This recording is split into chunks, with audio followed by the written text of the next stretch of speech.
Hey, Cheryl. Hi. Total word of mouth show, because I've had friends of mine going, you got to see this show on HBO. It's so great. It is such a great show. It's very different. It is. Now, people have talked about how this show, first of all, Larry David plays Larry David, co-creator of Seinfeld, and everybody, for the most part, most of the celebrities on the show play themselves. There are a couple of exceptions. Ed Asner was on, and he played, a different character. But explain, I don't understand how the whole improv thing works, because you have to know where the scene is going to go. Well, Larry writes a story outline for the show. So it might be like an 8-page, this is what's going to happen in this scene. Uh-huh. We're going to talk and decide that we need to go out to dinner. Uh-huh. And that's it? And that's, well, you know what's really, a bunch of, we'll say BS, is that I don't even get to see the story outline.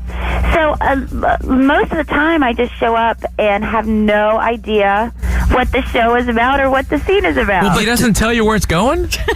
No. Why? Because he doesn't know himself, or he thinks... No, he knows, but he likes to be the only one that knows.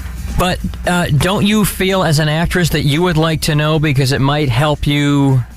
Yes, I do feel like that, but do you think that makes a difference? No, not at all. And I've got to believe that the Larry David you see on the show is maybe a sliver of what the real Larry David is. I mean, that he's probably 10 times worse. You know what? I think it's a little more than a sliver. Yeah. Yeah. But not much. No, there's a pretty, there's a very gray line between Larry on TV and the real Larry. You must have had a hard time auditioning for that part then. There must have been something about you that really rang his bell, or else you wouldn't be here today. Well, it's interesting because I didn't realize that he had this reputation of not really liking people before I went into audition. So, and then, like, my walk down the hallway to go into audition, the casting director tells me not to touch him. Really? Which I thought was odd. Really? But you know what? He was very nice and charming in person. So he kind of sometimes gets a bad rap, but at the same time, he doesn't really have a lot of social graces. Zero. And I don't mean that it's there are a lot of funny. people like it's that. very funny to watch. Funny, and it's much more extreme than Seinfeld, but it's the same kind of thing to me. After watching one episode, it's like a harder edged Seinfeld. Well, you can see where the edgy stuff from Seinfeld came from. Yes, absolutely. Yeah. He's kind of a combination of all those four characters. Right. How long did it take you, though, to get in the groove of being able to do an improv? Right, a show like this. Well, I have a big improv background. Right. Yeah, I've been studying at the Groundlings Theater in LA here, and actually my first teacher there was Lisa Kudrow. Really? So it's this comedy theater, and we do improv every night. So I felt right at home with it, which of course certainly had a lot to do with me getting the part and feeling okay in the auditions. But is it difficult, because when you do a scene, it's a one-camera show, so you have to do the same scene maybe 2 or 3 different times for one camera, right? Well, it's actually a 2-camera show. It is? Yeah. You'd never know it. No, you wouldn't. It looks like a 1-camera show, but they're 2 handheld cameras. So yeah, we do the scene several times, but it never turns out the same because all the dialogue is improvised. So it's always something new, and you never know what anybody's going to say. That's got to be hard with the dialogue changing each time. Very difficult. You know what? It's really fun. What's been, let's say, one of your favorite episodes? Oh, brother.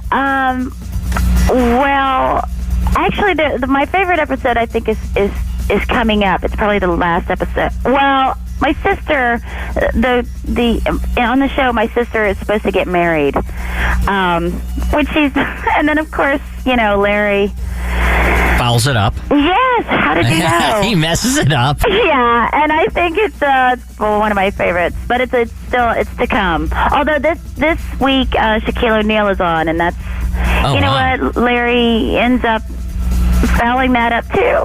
It doesn't turn out well. I thought that this last episode with the doll was one of the stronger episodes I've seen. That was a very funny episode. Yeah, that was really funny. And it's it's kind of It's brilliantly written, as Seinfeld was, and we talked about this earlier. It's one of the few shows where there are 3 storylines going on at one time, and they all meet at the end. And you don't see that much on TV, and it's very subtle, but it's just a great, it's a great piece of writing. Right. Well, that's why, the critics love our show because, and that's part of it because Larry he's a brilliant guy. He really knows what he's doing. Although you watch the show and think, dear Lord, how does anybody like that function? We're talking to Cheryl Hines from Curb Your Enthusiasm. Now, you moved from Florida and went out to Los Angeles. How long did it take you before you got your first acting gig? Wow. Maybe 4 years. Wow, long time. Yeah. And what was it? What did you break through with? You'll be happy to know it was Unsolved Mysteries. You had a walk-on part or something? No, it was a pretty big part. My nanny was, doing things to my daughter, but I had no idea for years on the show. Okay. Yeah. So then the mystery was over. But then we were looking for the nanny. What kind of odd jobs were you doing in Los Angeles while you were waiting to get your gig?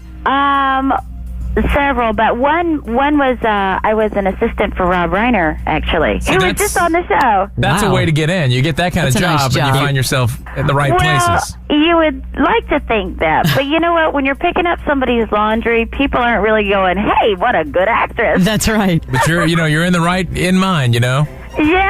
He was actually very supportive and came out to see some of my performances at the Groundlings Theater. So the Reiners have been really, really nice, but really had nothing to do with me getting this part. Well, it's great, and Curb Your Enthusiasm is such a funny show, and I think it's probably the funniest show on television right now. What's the deal on the theme song? Real quickly, what is there a story behind it? Or I wish I knew. All right, sounds like circus music. Yeah, exactly. I know. It's just a ridiculous music to go with the ridiculous. Cheryl, thank you and good luck. I love the show. Thank you. Curb Your Enthusiasm on HBO.